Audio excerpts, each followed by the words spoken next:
हाँ, सदगति पे। सदगति कहानी में जैसा हम देखते हैं दुखी चमार जो दलित है तो उस कहानी के बारे में हम सब जानते हैं, लेकिन फिर भी मैं बात करना चाहूँगी। सदगति में जो दलित मजदूर का है वो मौन है, वो लाचार है। उसका जो मौन है बिल्कुल लाचारी की अवस्था है, और इसमें भी वही ब्राह्मणवादी शोषण के विरोध बात कही गई है। लेकिन ये कहानी बहुत ज़्यादा प्रभावशाली हो जाती है कि अनकहे बिना कहे भी ये प्रतिरोध जता जाता है। दुखी की मौत ही इसका सबसे बड़ा प्रमाण है। और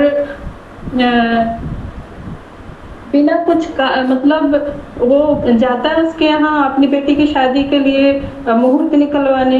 ब्राह्मण पंडित उसका काम नहीं करता, उसके यहाँ जाता नहीं है, मुहूर्त नहीं निकलवाता, उसके पहले ही उसे काम करवाता है।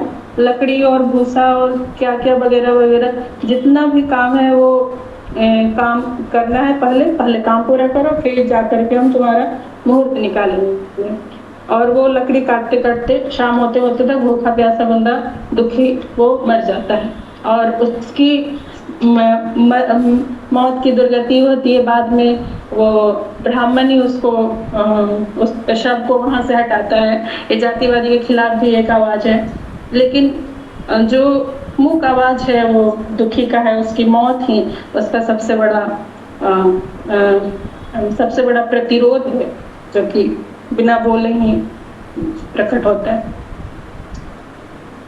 और पंडित का यहाँ जो व्यवहार है उससे तो ये साफ नजर आता है कि मजदूर तो मानव है ही नहीं, उसने तो मानव की भी धज्जियां उड़ा दी। वहाँ उसके मौत के बाद भी वो पति पत्नी जिस तरह से बात करते हैं, वहां पे तो लगता है मानवता ही खत्म हो गई है। ये मतलब अजीब दास्तान है कि यहाँ मजदूर है तो उसको मानव तो समझो, उसको खिलौना तो मत समझो। मरने के बाद भी उसको दूसरे तरह से अलग अलग टाइप से बातें हो रही है।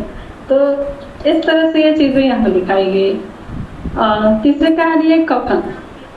कफन हालांकि बहुत चर्चित कहानी है और प्रेमचंद की अंतिम कहानी मानी जाती है, लेकिन फिर भी कफन में जो प्रतिरोध है वो मुखर रूप में नहीं आता है। कफन का जो नायक कफन में घीसू और माधव की जो कहानी चलती है वो सामाजिक व्यवस्था के उपजे गहरे क्षोभ और निराशा की चुप्पी की कहानी रहती है। उसकी बहू प्रसव पीड़ा में तड़प रही है और दोनों पिता पुत्र आलू खा रहे हैं, आलाप जला रहे हैं।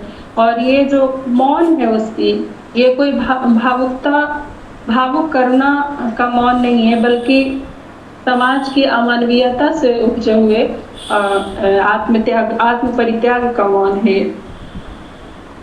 यहाँ जो मजदूर है वो सामाजिक व्यवस्था से पूर्णतः कट चुका है, वो इतना अमानवीय हो गया है। सोचने वाली चीज है कि कोई इतना अमानवीय कैसे हो सकता है। क्या ये व्यक्ति की खुद की ऐसी परिणति है, या समाज ने उसे वैसा बनने पे मजबूर किया, व्यवस्था ने वैसा बनने पे मजबूर किया? आखिर कारण क्या है? कारण तो इस कहानी में दिखाई नहीं देता, लेकिन कहीं न कहीं ये बात प्रेमचंद जरूर बताना चाहते हैं कि पूरी व्यवस्था